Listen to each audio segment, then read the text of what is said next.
In the history of tabletop gaming, many stories have been told. This is one of them. Welcome to Warriors of Sehanine. I am your Dungeon Master for tonight, and tonight is session 2 of the Pocket Bard crew playing this fantastic D&D module with some tweaks. Let's go ahead and get everybody on screen here. We'll recap in a sec, but first, Jen, I think you had some things you wanted to say? Hey guys, so we're gonna do this a bit. We're gonna do this Critical Role style with the Pocket Bard twist. This is Island Pads that's playing. We are in audio. Hold on, it's a little bit loud on my end. There we go. So Pocket Bard, it's your go-to. Thanks, Chase. Pocket Bard is your go-to music and ambiance app for your TTRPG table or just your gaming table. You've got a beach-themed game you want to play? We've got Island Pads. You just bought Wolves, which is one of my favorite games. We have a wolf sound effect. You've got seagulls somewhere in your game. It's going on right now. At any rate, for our premium subscription, you get our premium packs like Seafaring that just dropped, horror that's coming out, and sci-fi, which is like one of our favorites. We're big sci-fi fans here. But you also get 14 free fantasy essentials that you can use whenever you want. That will be free for life in the app, and they'll be tweaked and improved as the app improves as well. So go on and join our Discord to connect with the devs and our composers, and check out our social media. It should be anywhere you can find the words Pocket Bard or Pocket Bard app. So yeah. All right, appreciate that, Jen. I also want to do a quick shout out to once again Zach for these beautiful overlays. Also playing Almond. And then this week you'll see in our VTT, we got to start updating this everywhere. We have some new character art from Fellas Sapiens on Fiverr. So we just shout out to our new character artist. I will make sure links and things are provided wherever. And you'll see that when we start moving tokens around on the screen. I also wanted to mention that one of our players, Leroy, is out. You can actually see his new character art in there for Charles Brinsworth. He's out sick today. He'll be back next week, or next session. So, yeah, I think that's everything I had for an intro. So with that, let's go ahead and get started. So, in our last session, 3 groups of adventurers.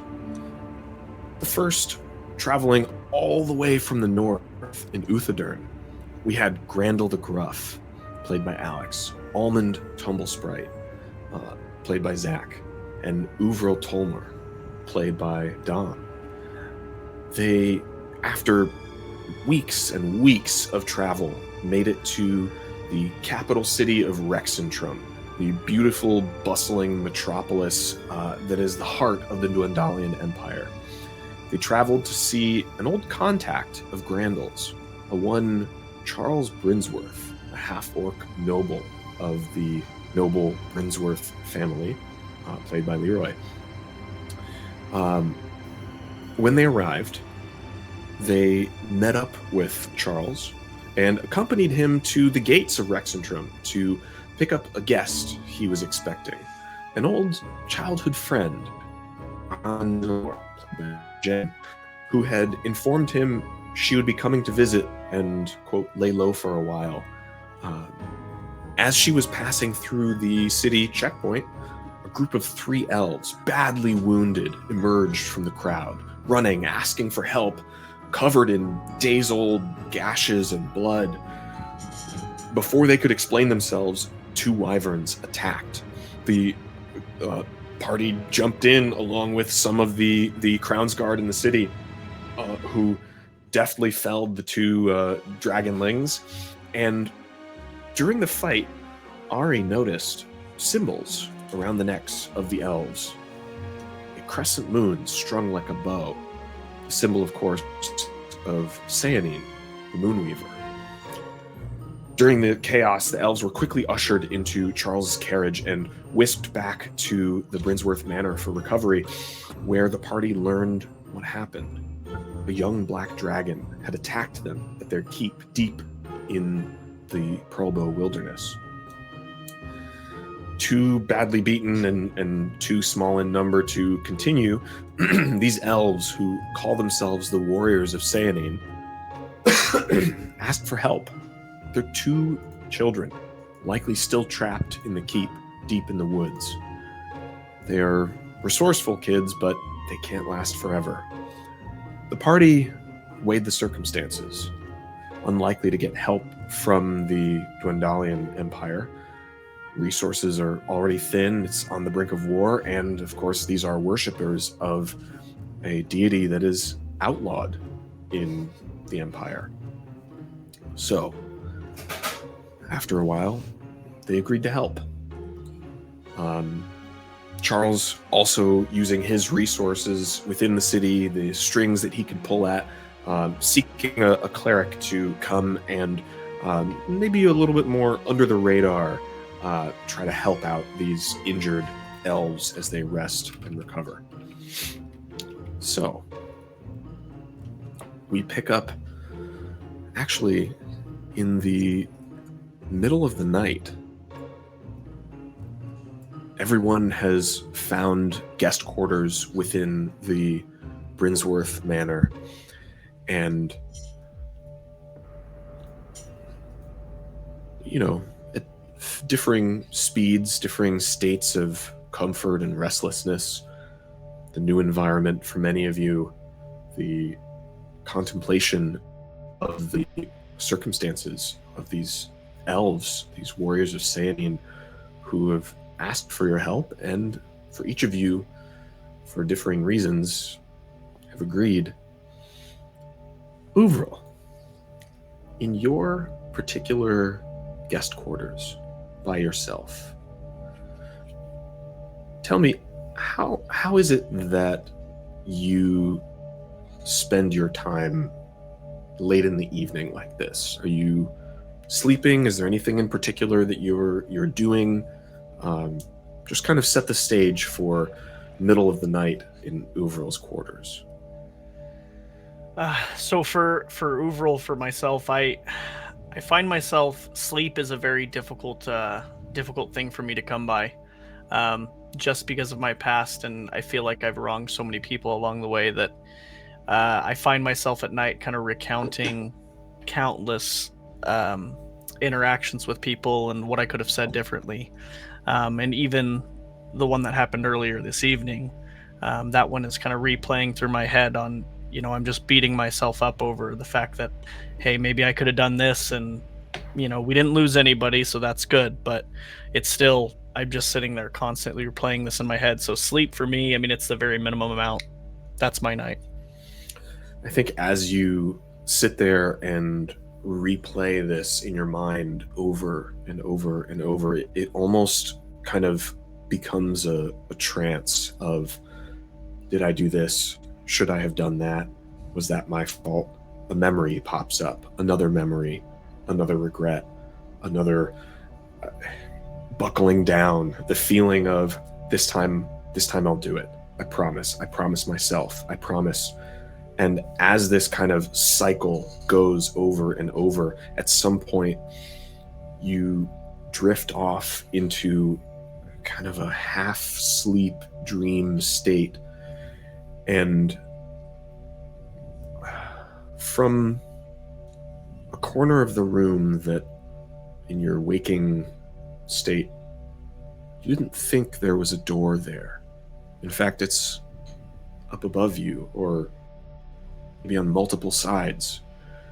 Door opens and a soft, warm, golden glow comes in. And a familiar figure, the shining beauty that is almost difficult to look directly at, of Melora, the Wild Mother. Now, since your fall from grace with the matron, and indeed with the godly realm in general. The only connection you've maintained is with this sympathetic figure, the Wild Mother, who seems to think your path of redemption, that you've actually got a chance. It seems your connections with the other gods have essentially been severed. She smiles at you and speaks, not in a wordly way, almost in your mind, and just asks you, what are you doing?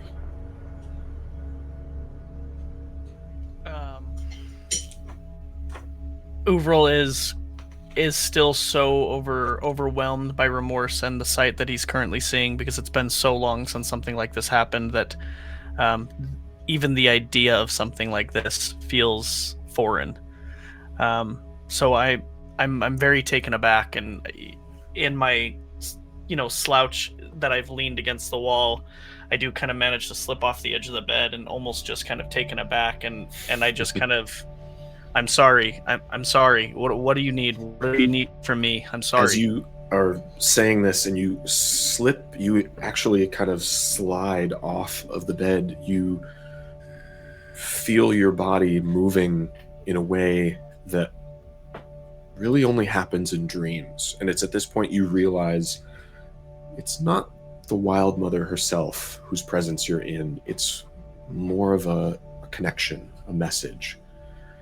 And she kind of, from a distance, but also from very close, kind of quiets your apologies and says, I'm fond of the Moonweaver. Helping her followers puts you in a good light, weighs the ledger evermore in your favor. What are you doing?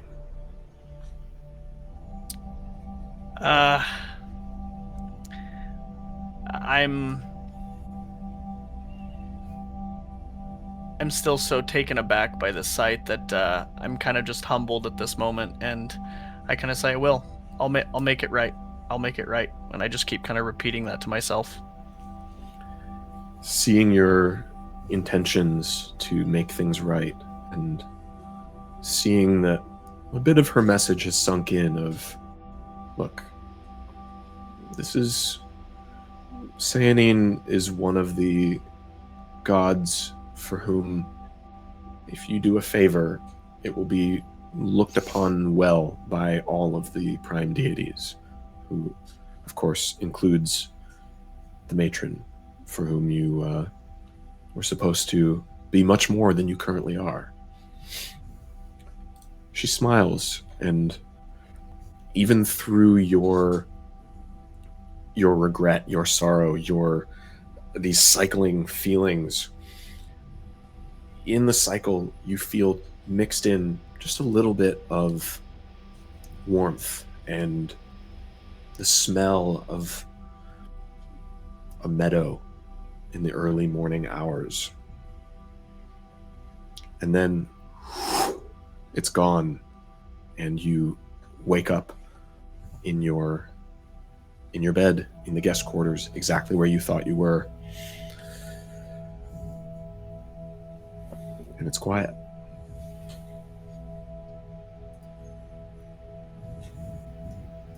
I get up off my bed, and I begin to just... What time of the night is it? How long has it been? Can I tell out the window? It's hard to tell looking out the window. It's dark. It's still very, very much deep in the night. I immediately get off the bed, and I just begin pacing kind of back and forth at the foot of the bed. And pace you do for however long it takes to find what you're trying to find. Luckily, none of the other guest quarters are below you, and the rest of the night goes without incident. As the party as you all awaken in the morning, preparations begin, and there's hustle and bustle within the halls. Breakfast is made, you can all smell it, and bells are rung, they're happening, and it is early. I mean, it is like the sun has just touched the horizon on this summer day, so it is early, but the staff of the Brinsworth Manor is hard at work prepping things for you all to head off as early as you'd like today. Almond, before you leave your guest room, you hear this sound, this just up at the window, and your room has these kind of high stained glass windows that start halfway to the 15 or 20 foot ceiling. So for you kind of get the feel that these are towering above you. And looking up, you see this kind of dark, small shape kind of flittering up at the base of this stained glass window. I feel like Almond, he's kind of like not a late riser, but he definitely is a little bit like of a harder sleeper. So I feel like that probably woke him up. So he wakes up like with his hair all wild and everything, and just like sits straight up and is like, "Whoa, what was that? What was that?" And then he looks up at the window and sees like the little rustle bustle up there. So he kind of like quickly gets out of bed and looks up at it, and he kind of just starts slowly fluttering his wings and floating up to the window. You get up out of bed and like stretch, and your wings stretch with you, flutter a little, and pixie dust all over the floor. Oh no, please no. Trust and pixie dust. You rise up to the level of these windows, and you can see the further up in the room you get, like you can start to see the tops of things where it's possible these things don't get dusted quite as much because let Charles know about that one. Nobody else flies. Yeah. You get up to these stained glass windows, and it's like beautifully made. They are thick glass, and the metal in between the panes of different colors is this like thick iron. And as you get up there, you see this shadow like on the other side. It's probably about the size of like a cantaloupe, and you see this like wings and feathers just on the other side. And there are a couple of sections of this window that look like it's primarily for maintenance, like it's not necessarily for everyday window usage, and there are these like mechanisms that it looks like some kind of tool kind of fits into to be able to open these hatches on the windows. Otherwise, other than these kind of weird mechanical maintenance hatches, it's not like you can slide the window open and look out or anything like that. What are you gonna do? I'm gonna, of course, like try to just like mess with the window, try to get out through one of those hatches, and if I'm unable to get it open, I'm going to see if I can like make my way outside of the house to see if I can like float Sure. up there to get a better Chase look and I at just made what's eye going on contact through the computer. Held ourselves back. It's fine. Our lips both went. Sorry, Zach. Continue. So yeah, I'm gonna, of course, like try to like just shake open the window. I'm gonna try to do as much as I can, without like breaking it, of course. Sure. Give me a just straight dexterity check. Let's I can do that. the die out of the story. Gotcha. Dexterity check. That would not be good. That would be a total of a 3. Total of 3, yeah. You kind of go to move this mechanism, and as you're like trying to lift what looks like it should hinge open, you feel a piece of it kind of slip and out of place, and the whole thing kind of tilts in a way where like the mechanical pieces are not at 90-degree angles, and a little bit of the glass just like spiderweb crack. Almond now is the immediately going to whole- start kind of panicking a little bit. The whole no, no, no, mechanism no, no, no, no. is frozen. So from there, kind of going on to your second option, you float back down, and entering the halls, you see, it's not like there are hundreds of staff here. It's probably a couple dozen. You see a couple of familiar faces from the night before. You see Matthias rushing past the other direction. Morning, sir, Almond. On your way, and comes past. Keep my you. head down. I'm embarrassed beyond belief right now. It's a short jaunt to the front. We'll say the back garden entrance, and you kind of head out, and immediately, so there are like garden birds, these beautiful flowers.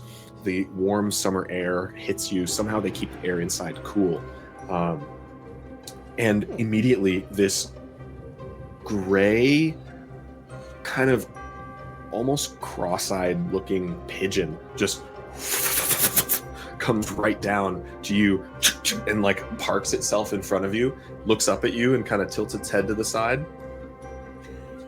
I'm going to kind of like immediately kneel down, and I'm going to cast Speak with Animals. I came prepared, baby. Yeah, sure. It's just looking at you. What do you say? Yeah, I'm gonna say like, "Hey, little guy, what's going on? You kind of woke me up a little bit there. You okay?" Yeah, I got a message for Almond. I love it. You Almond? I'm Almond. Yeah, I'm Almond. How's it And going? it's like switching eyes, looking at you. It kind of looks around, pecks the ground. A New York Almond will pigeon sit in down fake crisscross Germany. applesauce. Right, I got a Almond's gonna message sit down for you. crisscross applesauce and just And- kind of like sit across from it. You recognize this as a Fey animal messenger, and all of a sudden it kind of like sits in front of you. Its mouth pops open, and you hear a voice you recognize, one of your mentors, Master Pearpit Wonderfalls. Almond! I'm so glad this message has found you. Indeed, we've been trying to reach you, let you know we're so proud of you. We hope things are going swimmingly well. Do reply with any words of wisdom you may have found for the younglings. Also, have you spoken to anyone of importance yet? I have a few... And the message cuts off. It's... Shoot. Master Pearpit has a penchant for not remembering that these messages are time limited and does not get to the point, and that's it. And then the pigeon kind of looks at you and says, anything you want to say in response? Yeah. Do I just like kind of speak over to Yeah. you, or? Okay. Hi, it's Almond. It's lovely to hear from you all. Yes, I actually joined up with a couple of interesting individuals. We have met up with somebody named Charles Brinsworth, if that means anything. We're going on an adventure with him for a little bit to kind of solve some problems. So hopefully you guys will hear from me again here soon. But yeah, I'm making sure to take plenty of notes. So hope you guys have a good one. Tell everyone to say hi. The bird looks at you. That it? I'll give him an almond and say, thank you so much for everything that you do. Kind of looks at it, picks it up, and just swallows it in one gulp. All right. Have a good one, Almond. You as well. Flies away. Awesome. From there, we move to a different part of the manor, and Almond, you kind of come back in, gather your things, and Charles gathers you all in what looks like just kind of a different study than what you were in before. This is a manor full of studies.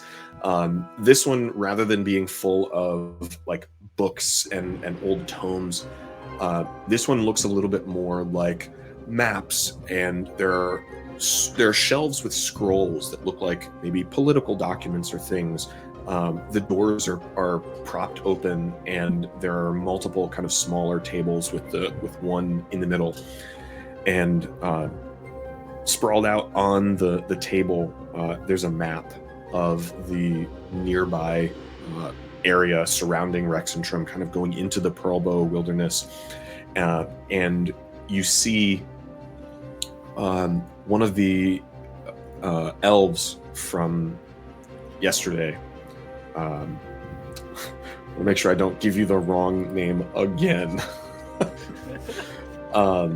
This is Alar, also known as Autumn, who was one of the leaders, and he and Charles are kind of looking over the map as you all enter, and they look up, and Charles kind of, yes, Alar here was simply letting me know how to find this Ravenglade Keep. It appears that it is not marked on most maps, and we used means in the past of keeping it off of maps when surveyors come in. Please, come on.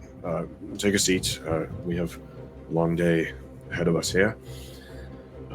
How did you all sleep? Do you need anything this morning?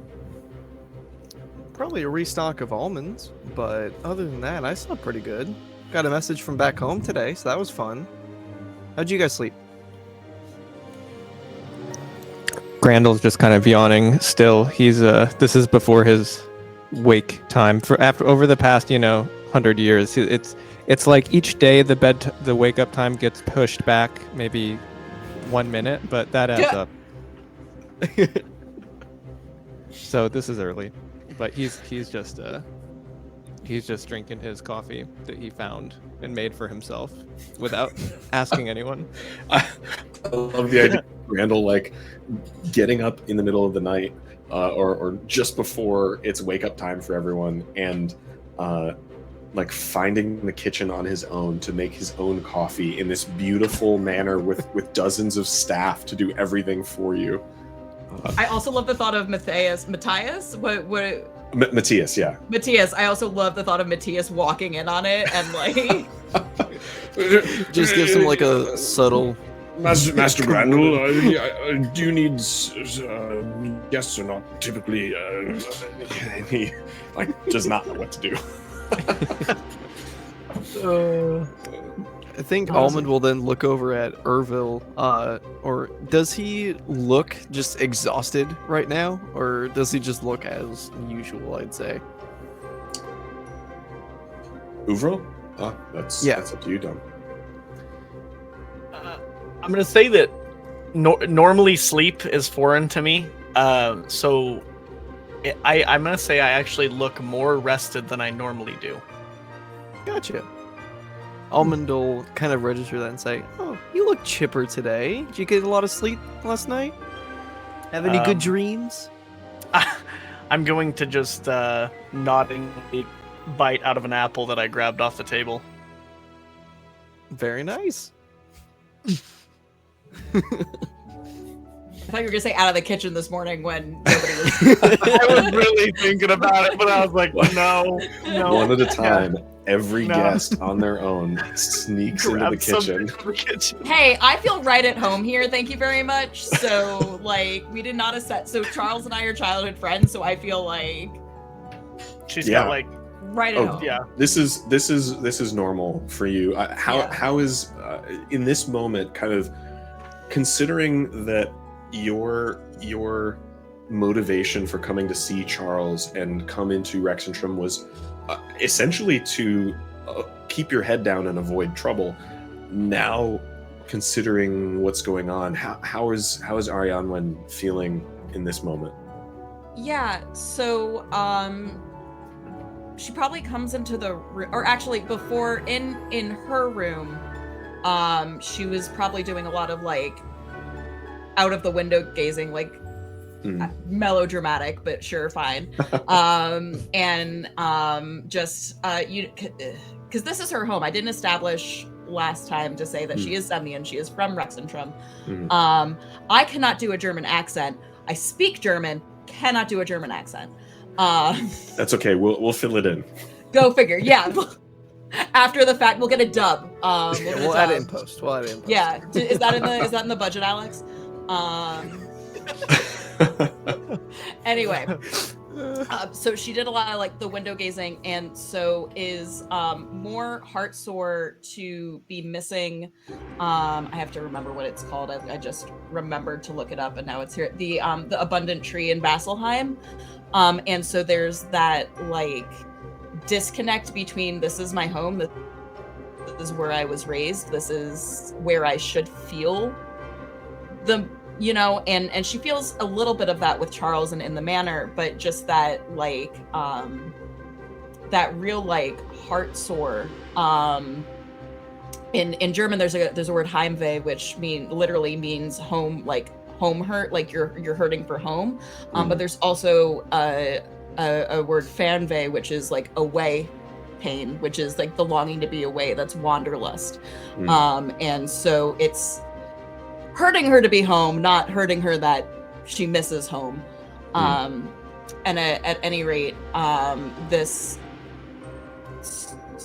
she's a little thrown off, and I think Charles would probably notice that about her, because in the study, she had like plans while she was here, and she was going to get in and get out.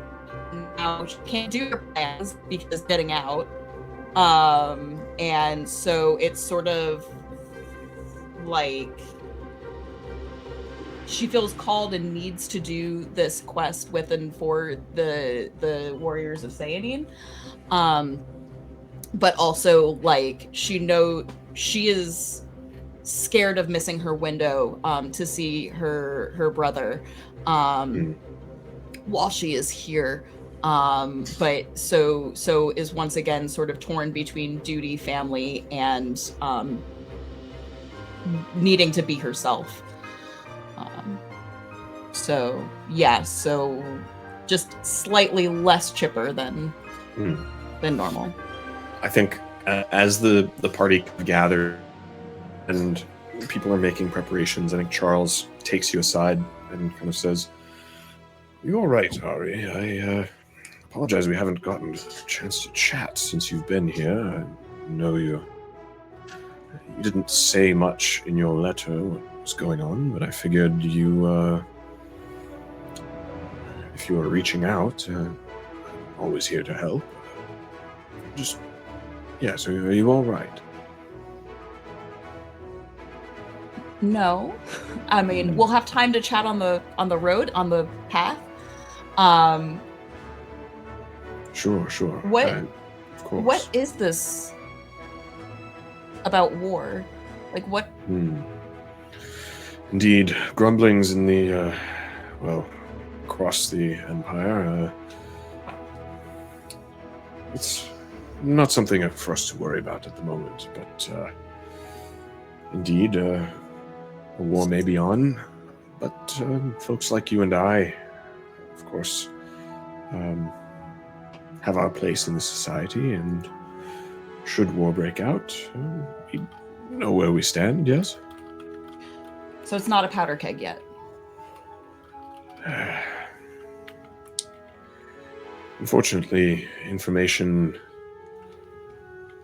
travels in strange ways. It depends who you talk to. Who have you been talking to? I think that is for a conversation further down the line.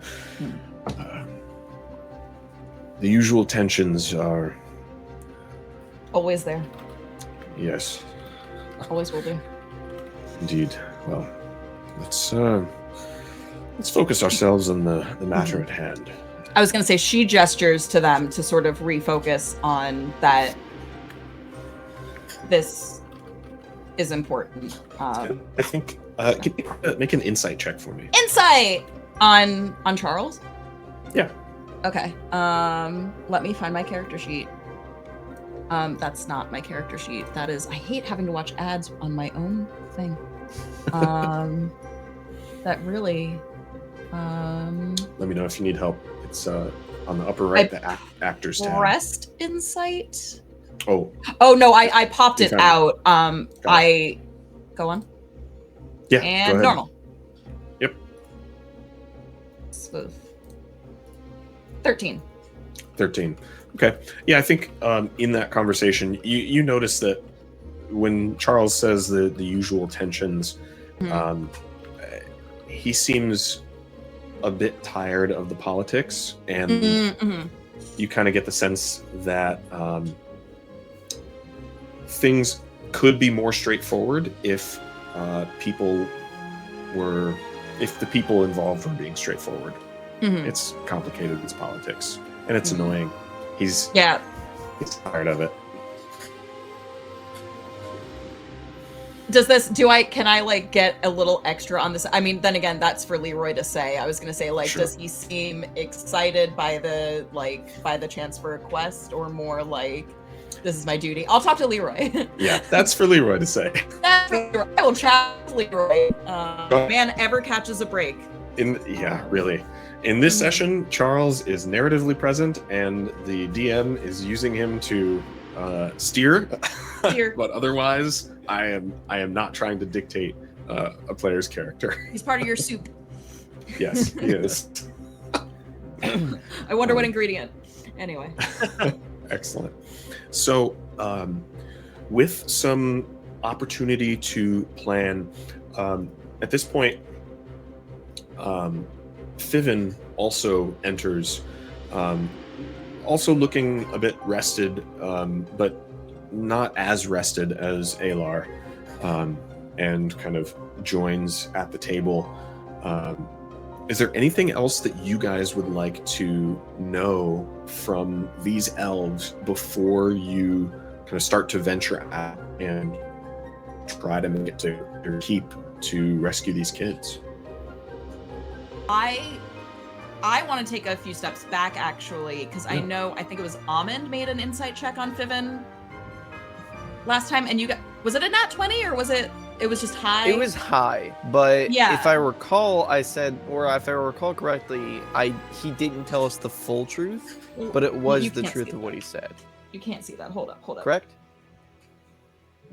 Yeah, So you didn't get I the sense that he think was lying.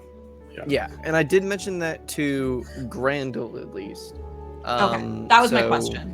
Like, Yeah. because I'm outside of your sort of trio, so Yeah. I don't know if I would have I mean, I'd probably be like watching them like a hawk anyway, so I might make an insight check of my own.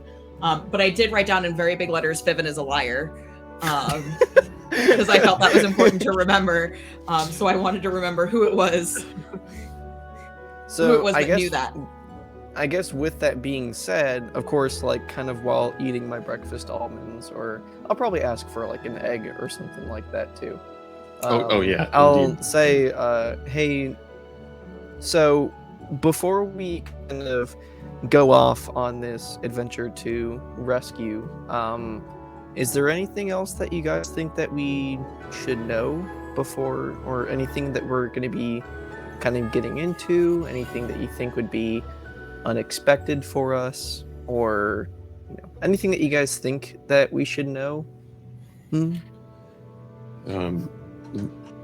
Alar kind of nods, and you see him kind of like, as he looks around the room and makes eye contact with people, as he looks at you, Almond, like you see him give you the look that you've been seeing from plenty of people, of like recognizing you're not from around here.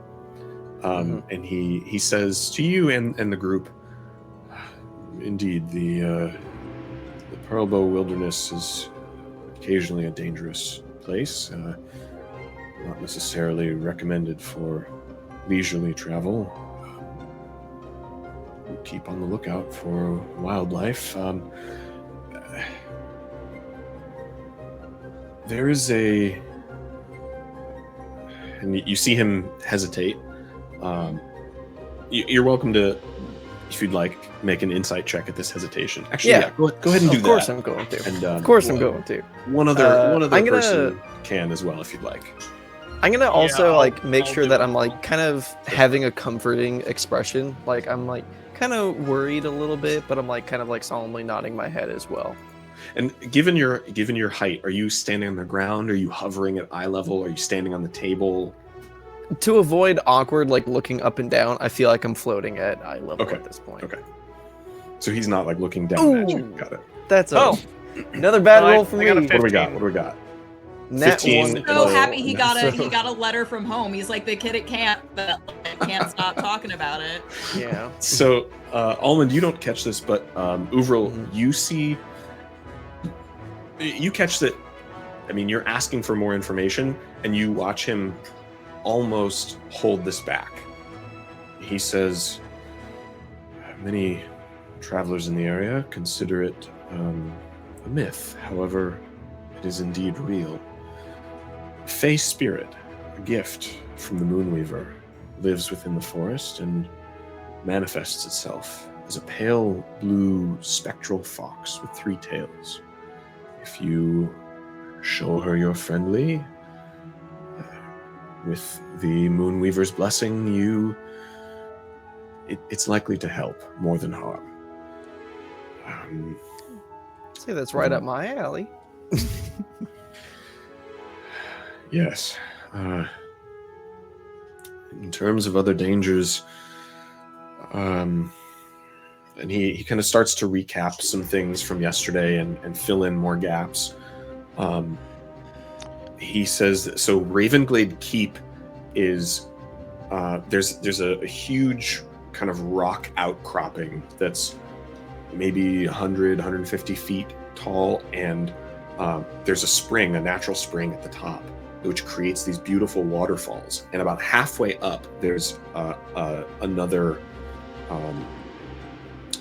kind of outcropping where the keep is, and it's often hidden in the mist of the falls as they kind of hit this plateau and then continue down. He mentions that the 3 of them had to jump from the keep into the waterfall down below to escape the dragon. So it probably thinks they're dead.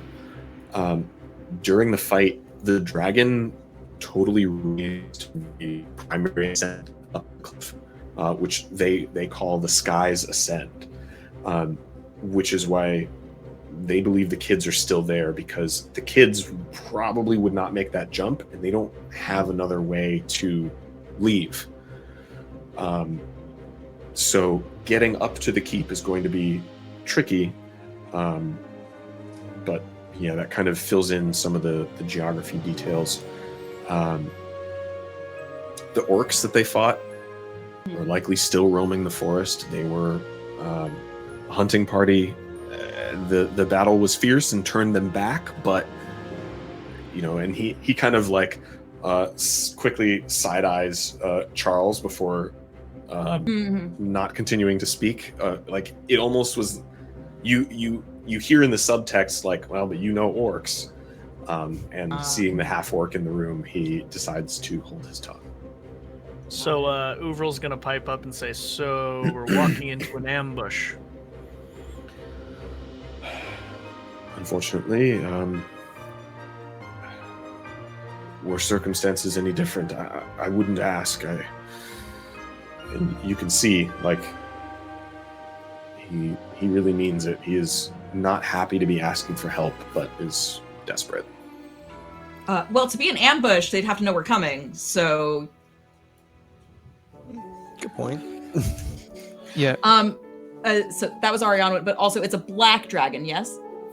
Yes, our one of our beastmasters before he was killed described it as a young black dragon. I'm not familiar with the life cycles of dragons or what makes one young, but indeed a young black dragon. So Grandel is he's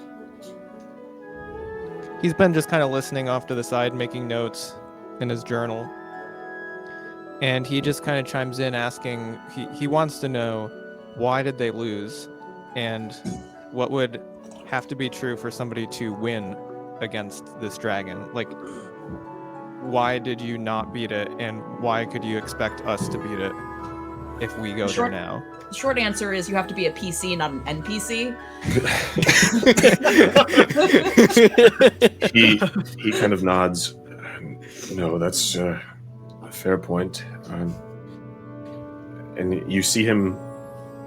You see a little bit of guilt on his face as he explains that the more combat inclined of their group had just gone to fight the orcs, and many of them had been badly injured and several killed.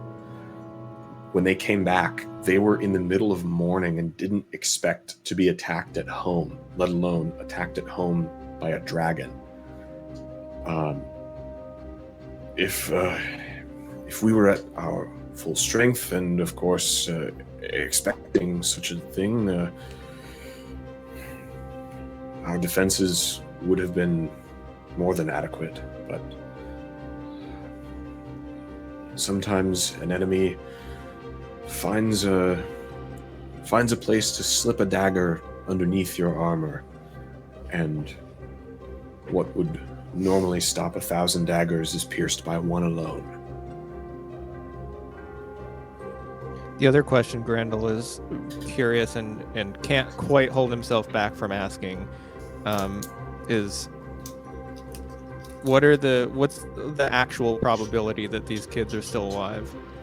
Like, how many days of supplies did they have? Because this seems like it's taken them a while to get here. So if we're going to go risk our lives, you know, if we have a 50% chance of death, I want at least a 50% chance that those kids are alive. It was 3 days it took them to get here. Including traveling through the night. Mm-hmm. Yeah, 3 days of literally not sleeping. Look, Fan and Silin, they are resourceful. They have been trained well. Silin, she's a lover of books and a lover of knowledge. She could forage from dust. She will find what supplies we had. Fayan is a born protector, as always, is probably trying to protect his younger sister. In terms of supplies, there's plenty there for them to survive if they're cunning enough to avoid the dragon, and they're small enough to hide in spots that us adults may not. Grendel is pretty satisfied with that answer. Almond will mimic Grandel's kind of like expression with that and just be like, yeah, I'm satisfied with that too. Ariadne's gonna ask after Leia. She should have asked Charles before, but it dawns on her now to. You see Alar look over at Fiven and kind of nod as if to say, like, yeah, wait, how is she doing? And Fiven says, she's resting still. She's a bit delirious. Maybe that's the wrong word. This has been a lot on her, losing her husband in the battle with the orcs, and now risking her children. The stress is, but she will make it.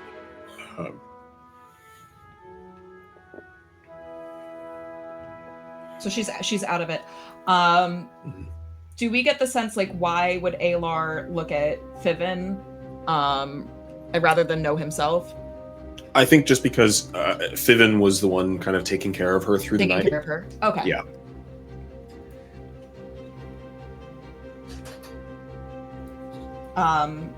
So she's delirious. So she's out of it. She's still like out of it, but they I haven't gotten a sense. Maybe this is more for roleplay than it is for asking the DM the question. So are you our guides, or are you here for protection and we're on our own? Fiven kind of says, well, I if you need a guide, I would be willing to go, but my sister, she, and Alar says, I will protect Leah if you wish to go with them. I think it is better for me to stay and care for her and discuss the future of our tribe, what's left of it. If you should choose, you can take my sword. The children will recognize it,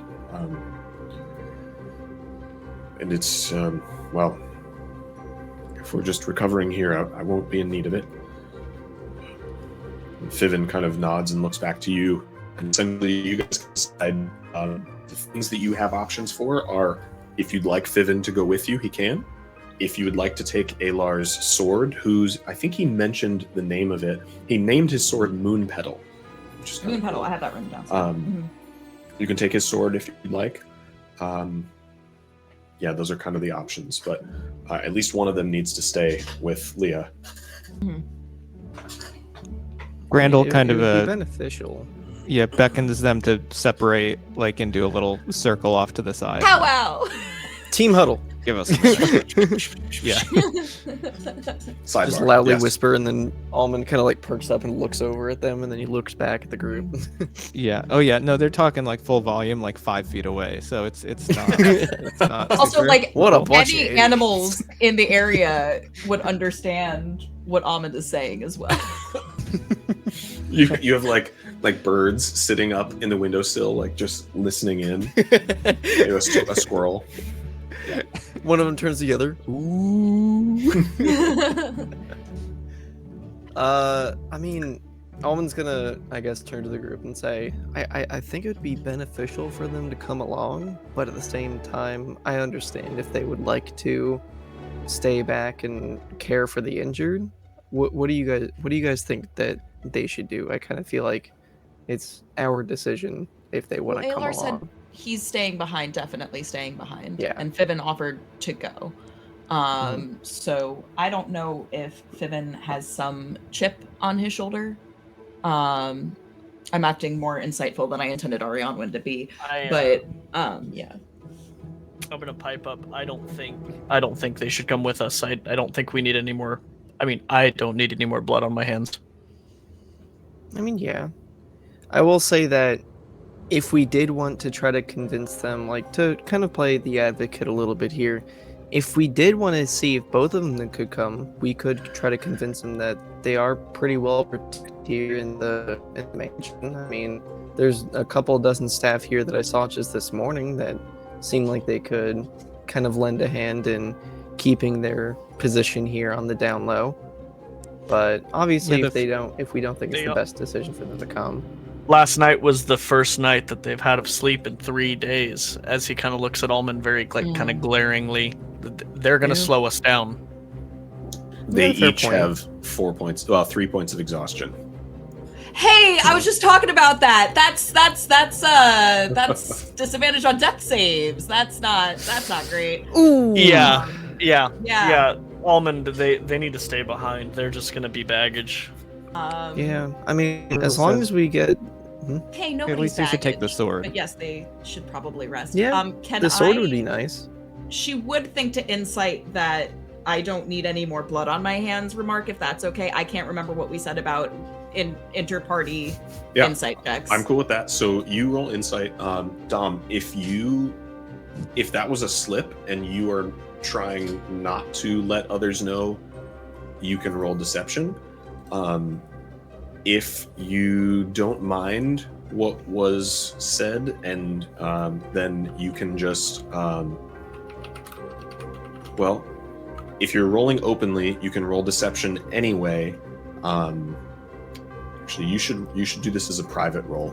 Either way, roll a d20, and if you're not trying to deceive, just it doesn't matter what the result is. But the point is that you don't tell us unless the insight check beats the number, or if you weren't hiding anything, then you tell us no matter what.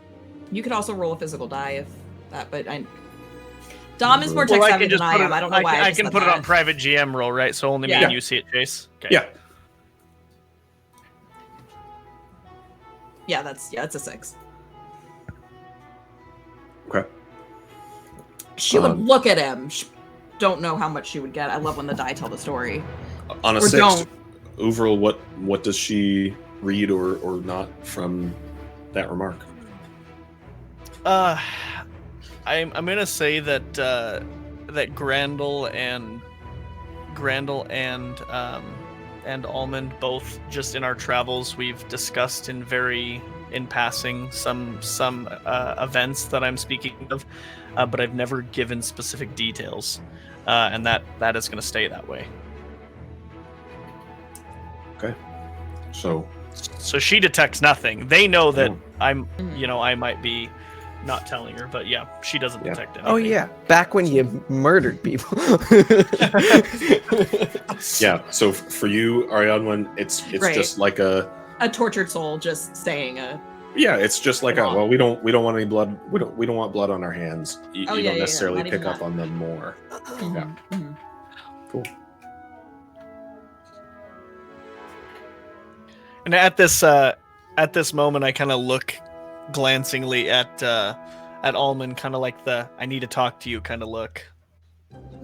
Almond will kind of get the gist of it, and he'll make a side huddle to the huddle and talk to. It's a thread within a private Discord channel. Hey, what's going on, man? We'll talk later. This is not the place. Oh, okay.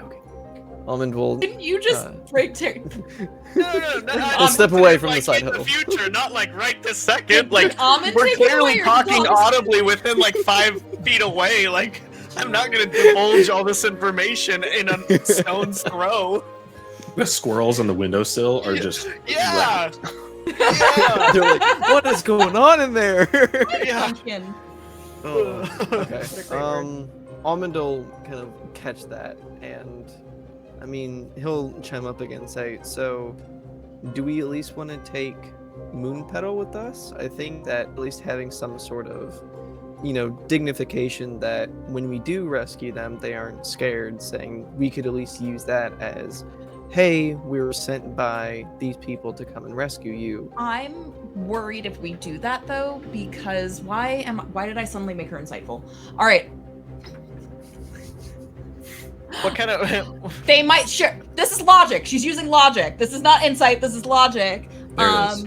Wouldn't you also maybe think if with what you've gone through with the invaders, she like specifically does not say orcs, like with their invaders, Side eyes over to wouldn't Charles. You think, if somebody has your leader's sword, that I mean, if we do it that with a friendly enough face, maybe. But Well, I mean, I'm. Uvril- Oh, you What do you guys think we sweet should summer do? child.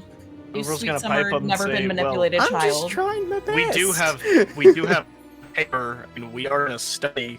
Couldn't just write us a handwritten note that we can deliver if the children are still alive? Very true. Maybe some sort of code word in that they Elven have or something Sylvan. like that. Mhm. Yeah, Do that they could know be how to nice. write in the middle of the forest? yes. Oh my god, he's that old. Oh my god, he's a boomer. He's a boomer. He's a boomer. I mean, I know Yes, how they to do. write in the same They are. language This you is- guys do, and I'm from They a are completely literate. different realm of existence. This is Randall's where concerned Almond about the and literacy of Ariane the both like forest. over talk each other, trying to be like, "Are you kidding me?" Because Ariane's half a half elf, and like you got the Fae, and like so Yes. they're just like. Dog, I came from a different plane of reality, and we speak the same language.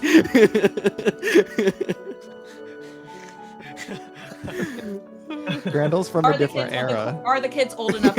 Are they of reading age? Oh man. Yes. In Yeah. fact,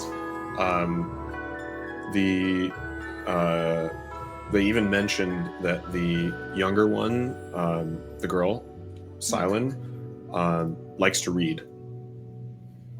Oh yeah. Where was that quip earlier? Grendel, sorry.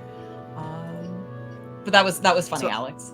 Go on. So I'm thinking that we can get them to write some sort of note or, code or something like that we can show the children and show the survivors saying, hey, come with us. We're not bad guys.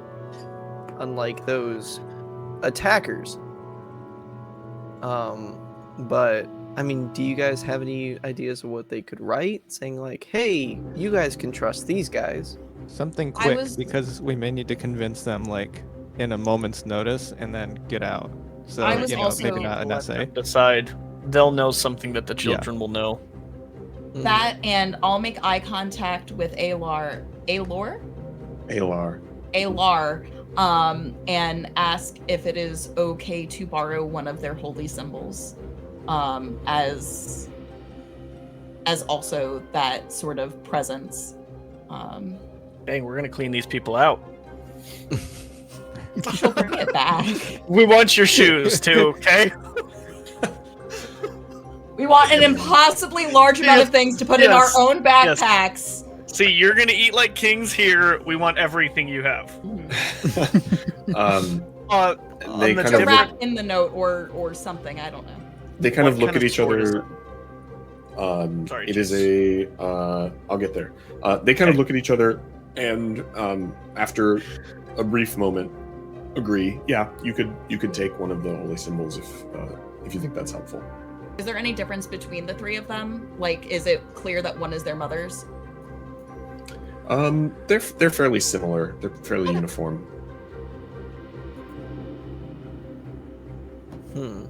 So my camera turned I'm off. still tempted to take Fiven, but Zach, We're you good. good? Okay. Yeah, we're good. So I'd say from here we just need to get them to write it, but I think we're all on the same page about at least leaving all of them here. I'd say let's make sure that the staff is okay with it first too, but at least letting them know that, hey, you guys are going to be alone here with 3 people that believe in a god that you guys don't think is a good thing, but we'll be back soon. Well, Charles- the only person that knew was Charles. What? Yeah. go on. Charles kind of steps in and says, "My staff is discreet and used to not necessarily working within the same rules as the general citizenry. There's a certain privilege that is afforded to, those that work for those who can afford it." Is Grandel's? I'm just curious. Would Grandel be aware of, is that something? Is that kind of 2-tiered system something that the Brinsworths are trying to uphold, or and profit off of, or are they trying to Make a history check for me. You could do history or insight if you'd like, but I think history. Yeah. That's a 21. Okay. Let's go. 21. You get the sense that you know from your previous dealings with the Brinsworth family that the older generations of the Brinsworth family absolutely were upholding that 2-tier, that kind of almost caste system. But you get the sense that in the most recent several generations, including everybody that you've worked with, they kind of see it as a duty to not treat the system itself with respect, but to work within that system to undermine certain things, to bring up certain people. For example, that the fact that, it's also obvious that Charles is the only half-orc you've ever interacted with in this family. He is adopted. And that is for anybody who knows the Brinsworth family, that's a thing they do, right? They pick up people who are in need and trickle them into this upper echelon in a way that it's kind of a back door into high society, as it were. And through that, they're they're not necessarily fond of how stratified it is. Is there a But there's- criteria by which they're selected to join the family? Hard to know. It's, people are. Oh, am I losing connection? Oh no, what's happening? No, it was going in and out for me Okay. too. It was doing a thing. Mhm. It's whoever's got the means within the family to take on new people. They kind of decide on their own, who gets adopted, who becomes a part of things, who gets trained. One branch of the Brinsworth family is kind of an academy of sorts, and so while it's not necessarily entrance into the family itself, there are Brinsworth trained people who kind of go to this academy. It's like a cross between almost like an orphanage and a boarding school, where like half the people are adopted by the family, the other half are sent there by their own families to kind of come up in the ranks in this way. Very cool. Yeah, Grandel, he was still surprised because, knowing Charlie's grandpa, he was surprised that they would let somebody who was bleeding get into that carriage, just as how separate the previous generations were. Sure. Do you say that out loud, or are you just? No, he's just Okay. thinking about it. Mhm. Cool. Excuse me. All right. With that, and then Uvril, you had asked what kind of sword. Mechanically, I believe Moon Petal is a +1 long sword. I can't do anything with that, so that's all you. Yeah, I might need Excuse me. to It carry is a- that around for. It is a +1 longsword with finesse. Definitely, yeah, might need to hang on to that just for safekeeping. Yeah, for sure. For the Like we kids. definitely won't use For the it. Yeah, kids. it's just display. Yep. It's just for display. It's fine. Yeah. While we're all kind of sitting there and glancingly looking over our shoulders, I'm just gonna grab the nearest piece of parchment I see, and unroll it, and start trying to orient. And you can tell that Uvril probably doesn't have a great grasp on reading, and so he's clearly holding this upside down, but he can tell that there's writing on it. And he kind of tosses it to the side and grabs another one. Can someone give me a damn blank piece of parchment? One of the staff walking by kind of looks a little shocked at this and kind of scurries to the opposite side of the room where there's a stack of blank parchment, and kind of grabs you a couple and runs over and hands them to you and scurries back off. Thanks. Are we all on the same page here? Are we okay with having a wrote? Yeah. Is that I think Dom so, or is that Uvril? That's Uvril. Yeah. Oh, It's like, yeah. are we all on the same page here? He asks you guys. Yeah, I think we are. Mm-hmm. Yes. Unless anybody else has any objections or ideas, I think we are all in There was a agreement. page pun in there. Oh, sorry. We are all agreed. There was a page pun in there somewhere, but I missed my window, so I just wanted to say that. I missed my window. Okay, I'm gonna kind of turn and walk. I broke my window. and look at Alar and say, I think we've decided that it's safer if you guys stay here and tend to your sick and injured, and we will go and retrieve the children. But I need you to write something on here that only the children will understand, something I can give them so they trust us. Yes, let me think.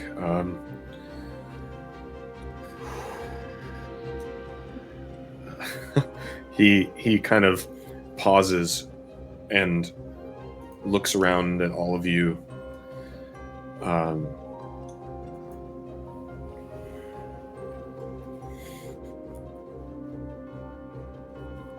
He writes he writes something in Elvish in there. Do you read Elvish?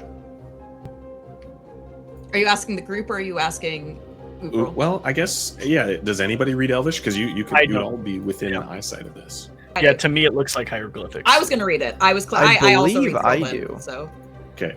Any of you that read Elvish, he kind of slowly, because he's trying to think, like, what would these kids know that I can tell them that they would know it came from us? And this is Alar, not Fiven? Yes, this is Alar. He writes, from the setting sun, another gift from the Moonweaver to complement your own. And now I have to write that down. If you want to try to read my chicken scratch, I can take a picture and send it to you. Also, DM waiting screen. It's time for A Dragon Walks into a Bar by Jeff Aldridge and John Taylor. Didn't open up to a joke. Oh gosh, that one's not funny. Why do you never see a party of vegan adventurers? Why? They never meet in a tavern. Okay, and we're back. So, did Alar give after he wrote this? Did he give it back to me, or is he kind of just sitting there staring at it? No, he would have rolled or folded it up and handed it back to you, since you or gestured to hand it back to you, unless somebody else takes it. I'm gonna unroll it very nosingly and look at it like I for sure know what it says, and flip it over, and kind of lean over to Almond. Do you know what this says? Yeah, I do. Okay, we're good. Yep, sounds good. They'll definitely understand, and kind of tucks in his bag. Cool. I got you. He'll give you like a little pat on like the lower back because he's on the ground now. Also, like you said earlier, we definitely, we should definitely take your sword. Borrow. And your shoes for the children. Borrow your sword. He looks at it. Yeah, that's what he said. Yeah, it's just gonna stay in my bag. Don't worry. And he takes the sheath off, sheaths it, and hands it over to you. So, you can add a +1 longsword with finesse, which I'm happy to help you get situated in. Yeah, you're for sure gonna have to help. Yeah, no problem. Side note, I'll do Alex, that City during is the giving break. me Kingdom Hearts vibes right now. Nice. It's great. I love it. Feels very appropriate for this setting. I would say so. In both title and vibe, yes. All right. Unless there's anything else, we will move on. Everybody good? Yes. Almond gets a noose thing of almonds to keep on him at all times. But that's basically it. You have like 3 staff members lined up outside the room with just sacks full of almonds, and they're all just sitting there waiting to load you up. Oh, you guys are so nice. I don't know how to repay you. Do you guys take tips and that kind of thing? I have a couple of coin I can give you. The like halfling, the halfling that's in the front of this pack kind of looks at you and she says, "Oh no, sir. Please, it is our pleasure, Master Almond. You are." And she, as she says it, she kind of looks and giggles. Mm-hmm. Oh, I've just understood. Please, here for you. He will go to, I guess, like palm a silver coin and shake the person's hand and say, "Thank you so much. I appreciate all the kind effort that you guys have been putting in." And then I'll do that for each one of the servants there with. You shake the first one's hand, and like she doesn't notice. So when you stop, it just drops to the floor. Ding, ding. Seriously, it's no trouble, but I suppose. Thank you. And I'm not taking that back. So she'll take it if you insist. And I will do that with knock each off of 3 the silver. people that carried some almonds. Yeah, So I knock will off knock 3 off silver. 3 silver from me. All right. So Fey gifts outside of the Fey realm, Almond. Okay? I said Fey gifts outside of the Fey realm, okay? Yeah. I don't really have any Fey gifts with me at the moment. I'm sorry. I didn't really No. think I'd be giving some stuff away. Interested in your culture. Oh, I will. Wait, hold on. I will use the first charge of my staff of flowers, and Yeah. I will kind of like tap it on the ground, and like a small thing of flowers kind of erupts around me. And I will pick out 3 of the prettiest flowers, and I will give each one, or each of the people one. As you tap it, it's like, tell me, do they like grow out of the earth? Like, are we destroying Brinsworth floor work, or is it? I will say, like, I'll wait till we're outside to Okay. do it, but it Okay. kind of like, it doesn't replace the ground, but it kind The of grows ground. between the cobblestones and everything. So it's like Yeah. kind of like somebody just needs to do a little bit of yard work, but You will you know, feel it the is really walls pretty, rumble, so- and the Right. floor in the hallway, and these flowers just push their way through. No. Yeah. at that point, I'd feel so much worse than breaking the window. Oh, Oh, Almond no. is still Arianwen's kind of, gonna like, trying to collect keep the that to rest of the himself. flowers, yeah, go ahead. Okay. and Yeah, You it notice should her be hair- like 10 you- flowers of varying sizes. So, you may or may not notice her hair is done like even tighter than it was yesterday. But she does wind up putting the flowers in her hair, even though it is in sort of tight, formal braids. Almond will kind of like look up at her and be like, "Well, your hair looks beautiful today." And Thank then you, it's- He will. He'll get in the cart, ready to go. He's anxious. Is that what we're He's doing? prepared. But Grandel's Cool. really hoping that we can take the cart as far into the woods as possible. He does not want to walk. That's hilarious. Yes. All right. So you all pack up your cart and pack up your supplies and start to head out toward the gates of the city.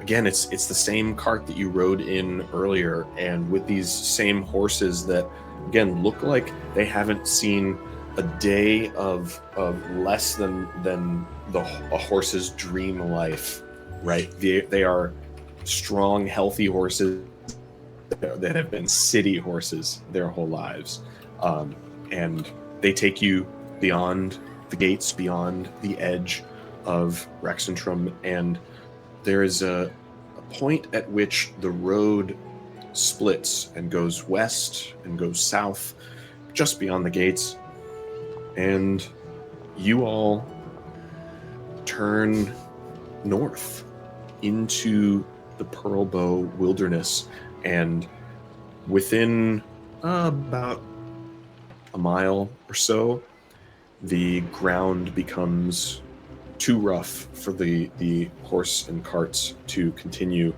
and from here you are Sorry, on Grandel. foot into the Pearl Bow Wilderness, and this is actually where we will take our intermission for the day. So Ooh. see you all back here in about 10 minutes. Thanks for watching.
You can? He shrunk to 3 feet tall. Zach's being Almond IRL. I see Are we Zach good? on the stream, but I can't hear him in my voice or my Oh, head. Oh, but I think the stream can hear him. It might be me. can they? Okay. No. Can you hear me? Hi guys, we're really new at this and we're learning, and thank you for being here. So yeah, I'm gonna hear about it from multiple people, but let's just, while we're trying to figure that out. Oh, now Zach disappeared on my screen, Chase. Yep. That Zach's he gone. probably went out and in. If he comes back and I don't see him, I might have to reload things What? on my end. What drink is most likely to keep you from harm? A health potion. I mean, that heals you from harm. Invisibility. This is with my money. I love this money. Everybody needs this in their little bathroom, their bathroom thing. Okay, Oh, why I'm gonna don't start we? a petition for Ari to just have that book icy, I- and yeah, once per day. My last character was a bard, and I really wish I had this when I was playing her, because I 1000% that would have been the thing. Zach is back on my screen, Chase. yes, But I got this him. would be a Good. good. Can we hear him? Is the question. Yeah, stream Can you says guys they hear can me? hear him. Awesome. I can hear it too. We're all So good. what We're music all was set. playing over intermission, Chase? So yes, thank you for that. Welcome back, everybody. Our intermission music was the Beach Explore music from our new Seafaring pack, including the location ambience for it and everything. So feel free to check that out on our Pocket Bard subscription. We will head now into the Pearlbow Wilderness. So, as you all head out into the wilderness, the thick canopy of the jungle fairly immediately starts to block the light from above. You creep through the underbrush that kind of slows your movement somewhat, but you can also see little pockets and paths here and there, probably worn down by animals or things over time. Yeah, Ariana. Are there bards in the pockets? Question, Cool. Chase. That's the stream, folks. Thanks for joining. Have you met our marketing manager, Jen? Shameless No plug, shameless bards plug. in the pockets. So, Perception with check. that, can I have someone roll me a... I will just take a... Let's take a D10 from whoever would like to. If it's like a perception thing, I think that Almond would be kind of up front of the cart. I don't know if he's gonna be like sitting up next to the driver, but Grandel's he's got us, definitely- Almond. At Don't this worry. point, so at this point, you have dismounted the cart. As soon as the forest got thick, the cart and the horses were not up for it. So, and this is relatively untreaded territory, save for, like I said, those kind of paths that look like maybe they're animal, foraging paths, or places where other wanderers have kind of broken through. There are not defined paths here. This is trailblazing, as it were. Question, Chase. yes. Can I cast? So first of all, I'm gonna manifest my echo. Second, can I cast light on it and touch my echo and send it ahead? I would say yes. The other thing you could do, I'll say yes. Why not? That's I mean, I could give him my torch, can- because he can yeah. hold objects, but light gives me a little bit bigger radius, so that's what I Yeah. was asking. yeah, absolutely. Your echo. Okay, we're gonna do that. Absolutely. He's gonna be 30 feet in front of us then, Cool. with a giant 20-foot orb of light. Cool. All right, and on that D10 roll, what do we got? Did anybody? It was a 7. I see Grant. 7. Excellent. Okay.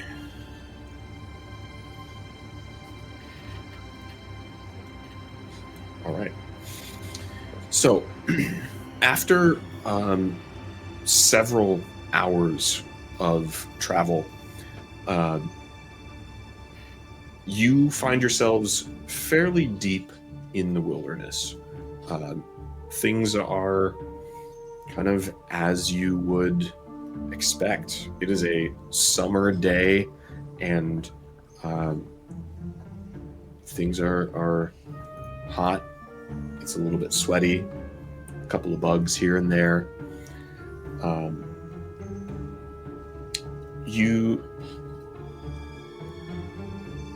Sorry, I am buffering. Notes.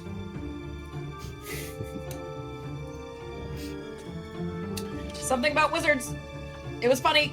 I got it. We're fine. We're good. Never mind. As you move through the trees, everyone give me a perception check. Ooh. That's a scarier phrase than roll initiative. I have to be honest. Gosh, my rolls today, man. I got a 12. Your die made my die be a 5! I'm sorry. It's okay. Oh man. So dumb. Uvril, Highest with a 13. you are the only one to notice.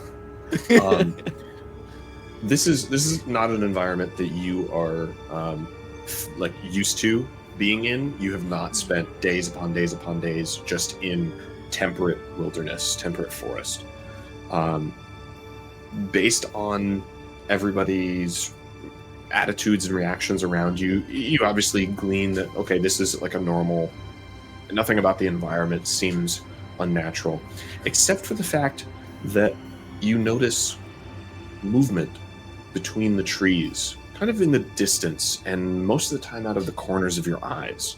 It's like, usually trees themselves don't move, but it's almost as if in the distance you watch trunks of trees kind of flit between each other. But otherwise, going and actually trying to look in that direction, you don't notice much. It's a good thing I don't have fireball. What? Who said that? What? Forest fires. Smokey would be so mad at you. So, I have control of myself and Echo, right? Correct? Yeah. Okay. I'm going to send off in the distance, kind of out of the corner of my eye, when I see kind of the trunks and such moving near my Echo where it would be. I'm going to move the Echo off to the edge of kind of the blazing path that he's created.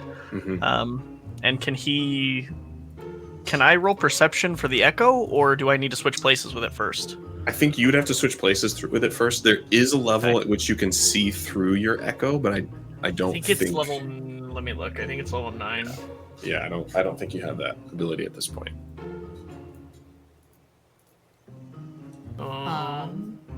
Can chat tell us if we're going robotic? Because every time Pocket Bard does something, I have a sense that that's when Dom's wife hears us be robotic. I'm wondering if there's some technical issue that I have not fully fleshed out with my new setup here. You did just unpack your desk, so I think it would be Yes. okay for tonight. In the middle of moving. That is a good point. Bear with us for tonight, chat. So yeah, so Next everybody week, congratulate be Chase on. Yeah, everybody congratulate Chase on moving. Oh, Pixelation 14 says that they have not noticed roboticness. Okay. It could be a bandwidth thing on our end then. Sweet. And this is now crystallized forever on YouTube. Hi, YouTube. Woo! Sweet. Okay. So, again, you are moving your echo. What are you trying to do specifically with your echo?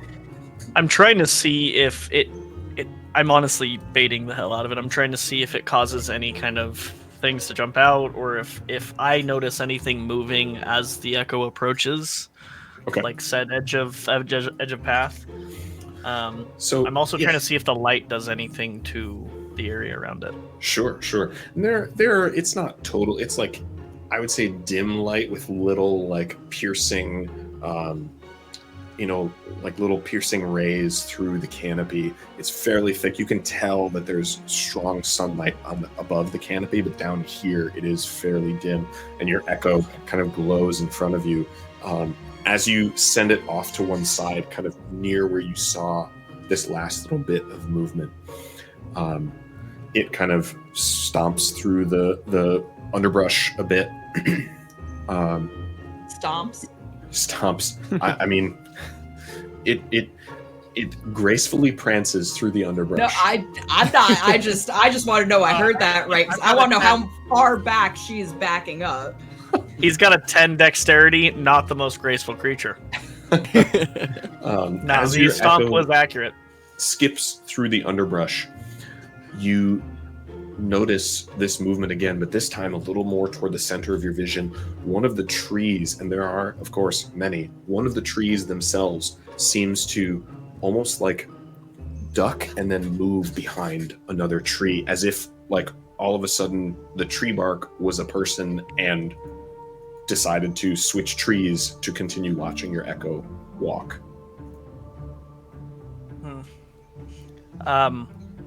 Hey, Almond, did you see that? Do I get to roll again because he pointed it out to me? I would say you did not see it. Okay, I'm sorry. I didn't see anything. I was talking to a squirrel over there. At even a hint of danger, Grandel pulls out his axe and starts looking at the trees. So I do kind of walk slightly ahead of everybody, and I kind of give like the slow down motion. And this may go poorly. I'm going to preface this, and I'm going to do it anyway. I'm going to go ahead and swap places with it. And then... Okay. And then I'm going to... Dom, you go ahead, Jen. Light on it, right? Huh? What? You would cut cast out. light on your echo, right? Yes. So now you guys have a giant glowing echo light right on your echo, right? Yes. Yeah. I just flashbanged all of you. I'll cast... Basically, so I'll cast dancing lights, because I was going to do that anyway before you said you were swapping. Okay. And are you sending the lights out? I was going to try to help you follow it around, but... Got it. Yeah, toward... Okay. Actually, she wouldn't know, would she? Because it's just you overall. Not necessarily, but when you can kind of react to him saying, "Hey, did you see that?" Hey, did you see that? Almond. Yeah. Chase, I'm gonna ask, if I were to cast Word of Radiance, because I have to see the creature, is that going to be an issue? Because I saw them move and it's within my line of sight, but I haven't deduced that it's actually a creature. How would you want to do that?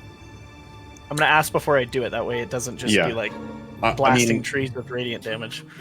Okay, so it does it specifically say it has to target a creature, or could it be an object? It says you utter a divine word, burning radiance erupts from you. Each creature of your choice that you see within range. I would say that because, as far as you can tell, the things around you look like trees. It's a little hard to. Like, I would say this, when you go to kind of evoke that word of radiance, it does not find purchase because what you see in front of you are trees. Okay. Then there's no point to do the... Yeah, okay. So now I'm swapped. I'm up in front, about 25 feet away. Okay. Anything from the rest of you? Almond, after getting flashbanged, will, I guess, like, kind of, he'll also prepare himself. Like, he'll grab his staff of flowers and kind of, like, look around back at Grendel specifically and be like, you know what's going on? He kind of just left. Yeah, Grandel's kind of not. I mean, he has his axe in one hand, but noticed some like interesting, like geological and biological activity in the region. So he's got like his axe in one hand and trying to like scribble some notes down and some diagrams down on the other. So he was like paying attention and aware, but quickly distracted. So Okay. Almond's not going to get too much from him at the moment. Almond will, I guess, like chirp. Actually, how do you want to handle speak with animals? Do I just like speak squirrel now, or is this like a telepathic communication with the squirrel? Only if you say squeakity squeak squeaking.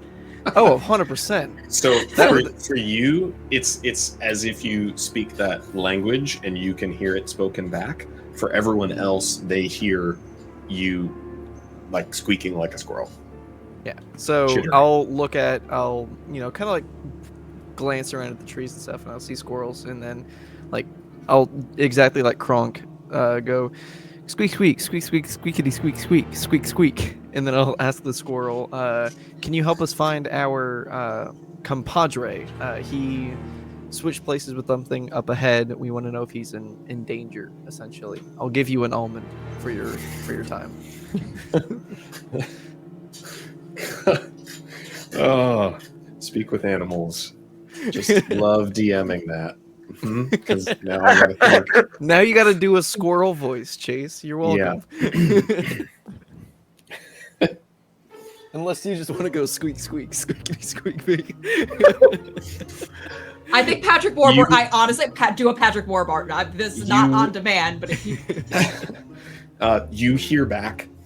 This companion of yours is. I see him up there. Yes, he looks fine to me. Where almond? I'll take. Yes. I'll flick him up an almond and I'll give him like a wink and say squeak, squeak, squeak, and then I'll say, "Thank you so much. Have a blessed day." Catches then the crunches. Yes, this good almond. I appreciate. One thing, Forest Queen ahead. She probably just curious. Don't. She's nice to us. Oh, okay.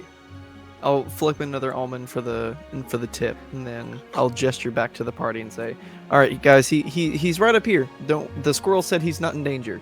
And then I'll flutter up, and then be at head height, and I'll skirt as fast as I can up to where Ulver was.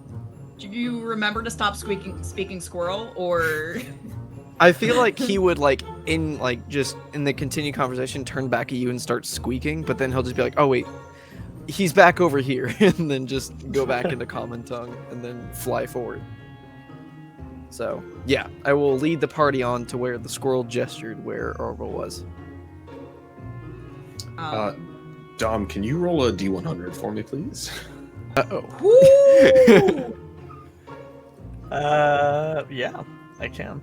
Private or Doesn't matter. Up to you. only Chase has the roll table? I need to know the result. I don't care if anybody else does. okay? There you go. There's you and me. And me and you. Appreciate it. Carry on.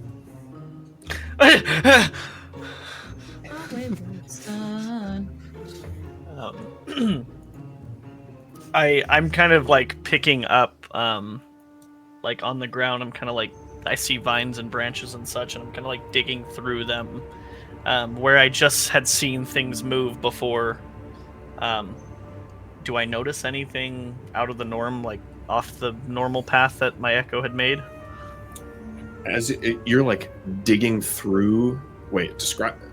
I'm confused. Are you digging through the like the brush? Like yeah. Through? Okay. I see. No, I'm kind of looking around, like on the ground level, like where I saw like the roots and such move.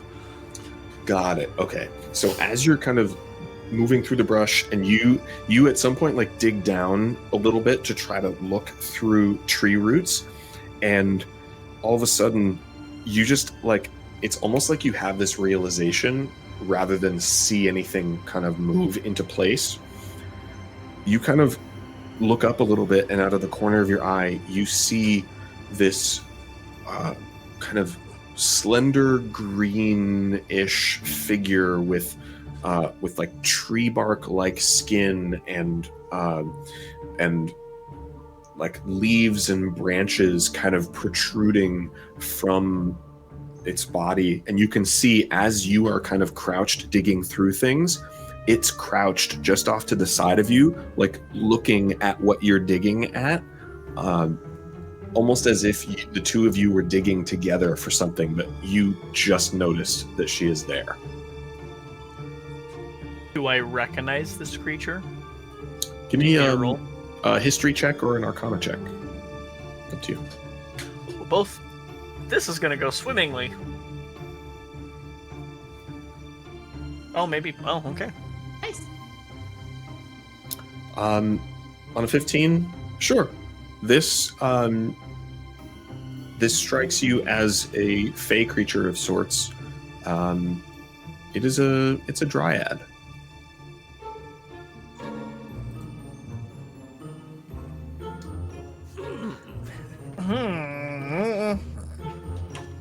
And right now she looks like she is interested in what you were digging up.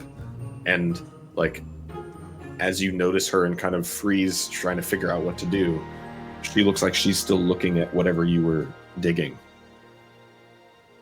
Did I find anything down there, or did I just notice this dryad staring? You didn't find anything down there. Okay, so she's staring at nothingness. Okay. Yeah, you in get a the sense panic, she's kind of like, what are we looking for? That kind of thing. In a panic, I do swap places with my echo again, and I kind of leave the echo stranded next to this dryad. You swap with your echo. Is your echo crouching as well, or does the echo just kind of like stand? No, he's just kind of like aimlessly walking with the group because they were trying to come to find me, and so he was kind of just following. After you swap. Oh, so no, he's for sure just like he was mid walk, and he's just so there. Like you swap, and all of a sudden this echo is standing there, and you see from a distance now. You can kind of see the movement of the tree and underbrush in front of your echo kind of stand up and then kind of disappear back into obscurity.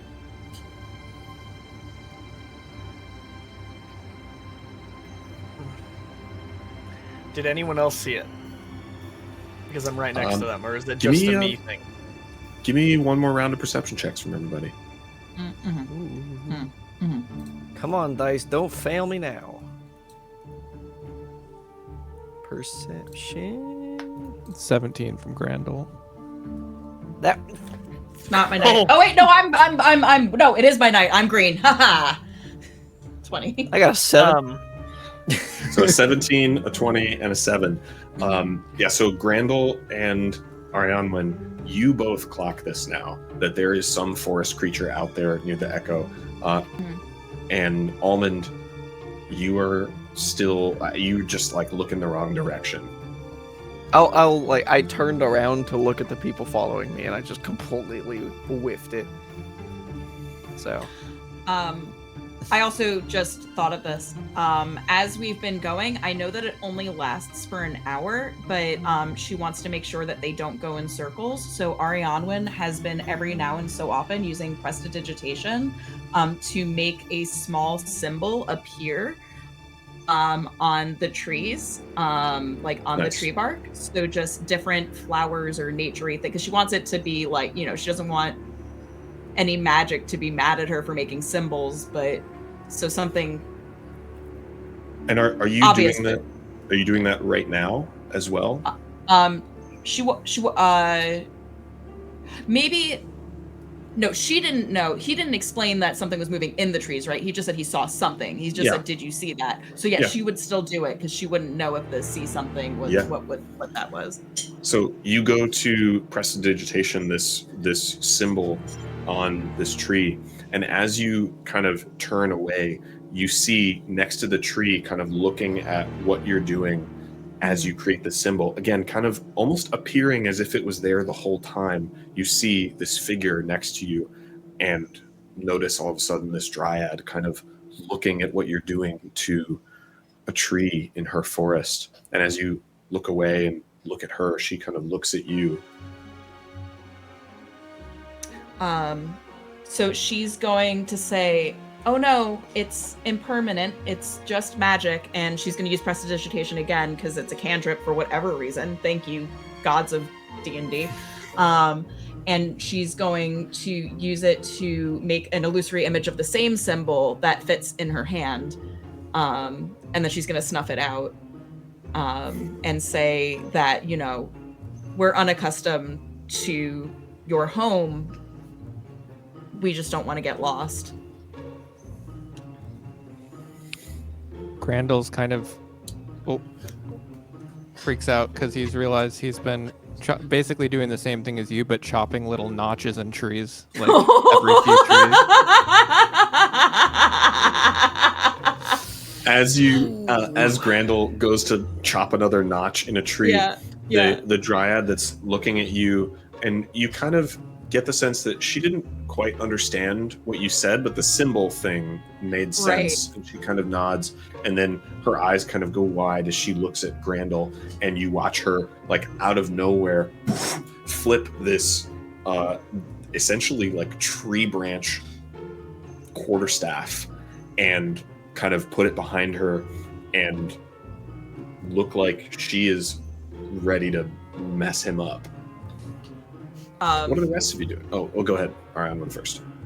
Well, seeing that she didn't really understand me, I might try saying the same thing in Sylvan, and maybe just go through. She's gonna start with Sylvan, right? Because it seems Fae-esque.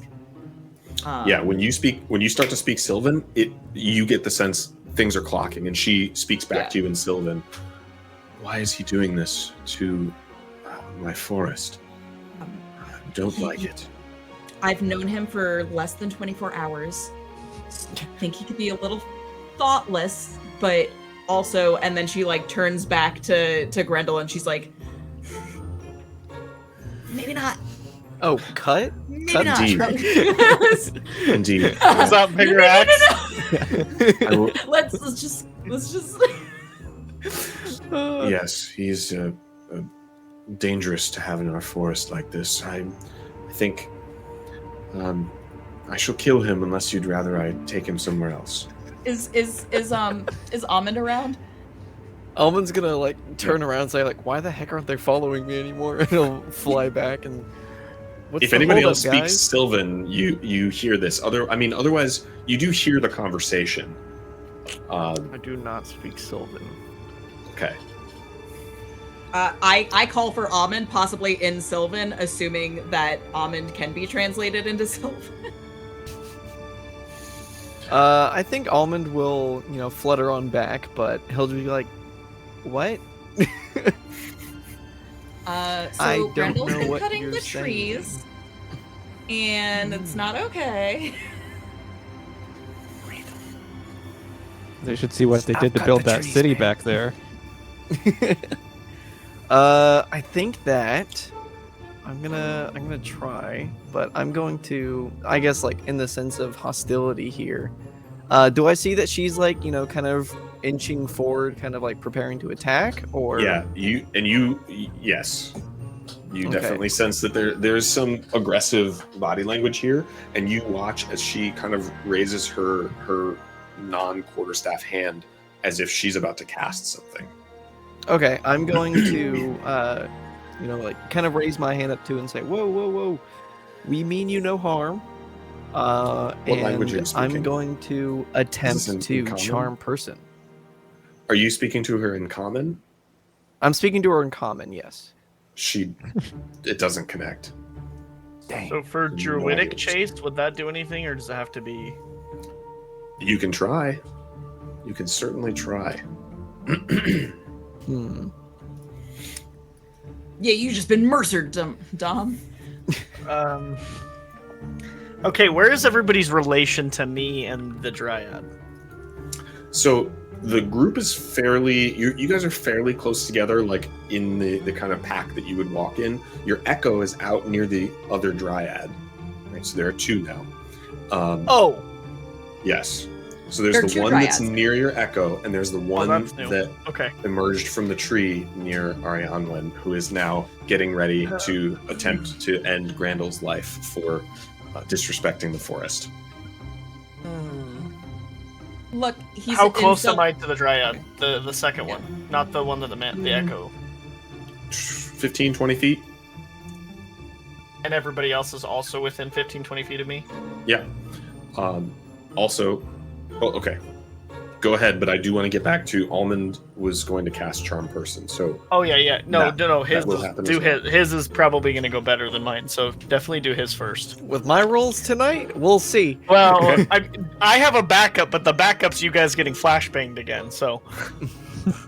So it Okay, must make so- a wisdom saving throw Got it. or be charmed.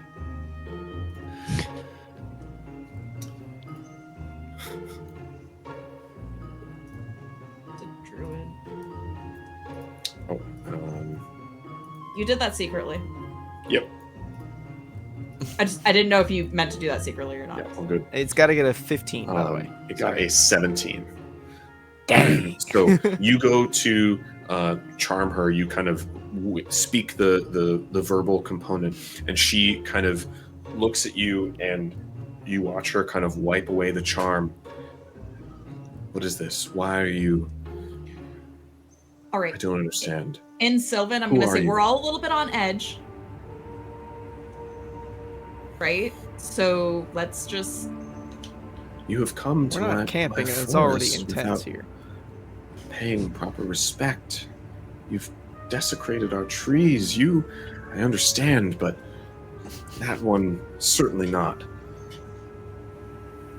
Does Grendel, Grendel I- understand her? Only if you understand Sylvan. She's speaking Sylvan because Arianwin did. Arianwin's going to turn to Grendel and be like, she really didn't like the tree thing. Okay. And Maybe Grendel, maybe we stop that. he says, basically throws out the phrase like, hasn't she heard of what doesn't kill it makes it stronger? Like, I'm not doing I any don't damage. think it knows Katy Perry. Yeah, it starts. feel- He starts kind of going into like, to actually cause serious damage to the tree, it needs to basically go a certain deepness, and he's only been doing it like a quarter inch. So this is an overreaction. Oh, but okay, so He's not how apologizing. would you like he's if telling somebody the cut your thing. skin? It didn't go deep enough, and then she's gonna turn and like, you know the whose line is it anyway moments where it's like the translator, and then like somebody says something really really long, and then it's like yes, like sort of that like Yeah. he said he'll stop, but also we just wanted a little bit of security. We're very off put. Give me. We're give me a looking. Go Yeah, ahead. persuasion. Yes. Didn't mean to cut you off though. I wanted Don't to worry hear what about you it. had to say. That is totally fine. We are getting used to these. All right. Yep, 19. 19. Dang, You watch man. her kind of relax a little and say, well, if you're looking not to be lost, I understand, but please respect. This is our home. This is who we are. Go on. Keep going, Chase. You can't come in here like this, and you're very lucky. I'm gonna tell her like I know, and I'll do the image again and then snuff it out, and then I'm gonna turn to them and communicate like word for word what she said. So and then I'll like powwow with them about what do we do now? Do we ask them for help? Do we, I would say we could probably ask for guidance to kind of like, before like we step on any more toes. Do you have any ways that we could go through the forest without, endangering anything in here? Because obviously we don't want to do that. Also, as Fazak, do you not speak Sylvan? At least in my languages, I don't. That's interesting. Okay. Yeah, I speak. What was it? Common, Druidic, Dwarvish, Elvish, and Gnomish. Got it. Okay, cool. I was just curious, like purely, honestly curious. So I'll reiterate what Zach asked for. which was a way through the forest, or at least some certainty, so that I can tell the grumpy, choppy one that we have a, that will put him at ease, and if he is at ease, no trees will be harmed in the production of this one shot. I won't say on one shot, obviously. Not one shot, sorry. Miniseries. I would suggest you come back the way you go back the way you came, but where are you trying to go? Do you need help? Do I need help? Are you trying to kick us out of the forest, or are you telling us there's something more dangerous that lies within? You came into my forest for a reason. Your best course of action is to leave, but if your reason persists... We have young that we need to find who are in danger. And that is our goal. And we are going to keep to that goal with or without your help. But we would gladly take any help you could offer. That I understand. Well, I don't often involve in the affairs of those like you. Is there a particular place you last saw your young? I am a note keeper, and I know what it is called, so I will not ask Chase. The Ravenglade Keep. When you say that, she kind of cocks her head and nods. Carry on the way you were going. You'll get there eventually. I'll tuck my hair behind my ears to show the elf ear, and maybe that puts her more at ease. So, okay, so she said keep going the way we're going, and what? Eventually you'll get there. Eventually we will get there. We've been wandering a little aimlessly. So literally just the same direction? Yes, but caution is warranted. Please, keep my forest intact. And she moves over to the tree next to you, and you watch her step into it and slip away. I love that so much. While that conversation was happening, Yes, Yes. overall. my echo. Sorry, this is totally not important. It's all good. It's important Was to you, the so it's other important to us. dryad still like staring at my echo? That's just kind of Yeah, dumbingly and just kind standing of there. kind of investigating it and like trying to figure out why it's not like responding as a person. I'm gonna say that my echo was kind of just like bobbing, like trying to get a reaction out of this thing. Okay. Yeah. I love this. It's give me like a performance check. We'll call it that for your echo. Love it! Underutilized skill. Oh, I mean, that fits to an echo. yeah. And just for the sake of the stream, feel free. You can call out your rules. I know I can see It's them, but- that's an 8. Okay. Yeah, on an 8, this thing like kind of moves to the side and sees that the echo isn't really even looking at it, and kind of fairly quickly gleans that there's something else going on, and backs up and similarly into a tree and slips away. And once again, you are alone with your thoughts in the Provo wilderness. Randall kind of signals or like looks at Ari and is like about to pick an apple off a tree, and kind of looks over. She's gonna take like out of her pack that. Go on. because he's not sure, because logically this is how the tree reproduces, right? Like this is what it wants. So is it would maybe it would gain us favor if I picked the apple and started eating it? The Dryad's not here for her to ask, so she's going to like. I feel like they're like locking eyes, right? And like Yeah. Grendel's like this, and she's like this in her bag, and then like the one that she took from the I don't whatever library or study we were in, and is like, I think this is the safer bet. Is it a Honeycrisp? I appreciate. It better I don't be. know. Is it? Do we need to roll for Honeycrisp, Chase? As you motion to that, Grandel, do you take the apple or are you leaving? He decides to just leave. He'll, Okay. he'll trust Ariane for now that it's a good apple, but if it's not, next time he's gonna pick it. As you start to move away, a small gust of wind blows and the apple sails down and right in your head, but falls into your hands in front of you. And you could swear you hear like a little giggle of laughter on the wind. He just takes a bite out of it right away. Throws the rest on the ground. All right, Chase.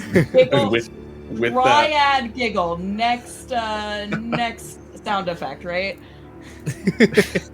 yes, absolutely. And with that, you all continue on into the Pearlbow Wilderness to make your way toward Ravenglade Keep. I think that is as good a spot as any for us to actually end tonight's stream. So, unless there is anything else you all need to do, character-wise, story-wise, this is where we will end for today. I think Almond will actually go up to Grendel and say, next time you get hungry, and I'll take out a couple of more almonds, because I have an unlimited supply of them.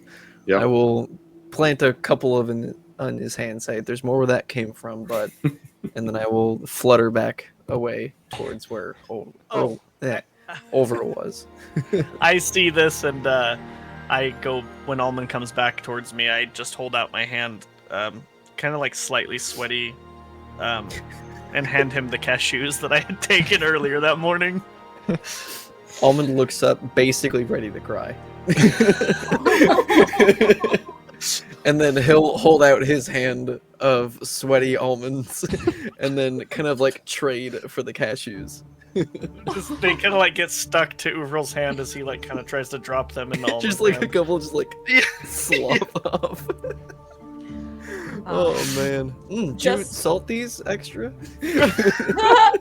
Oh, Are they the wasabi flavored like, barbecue, Chipotle?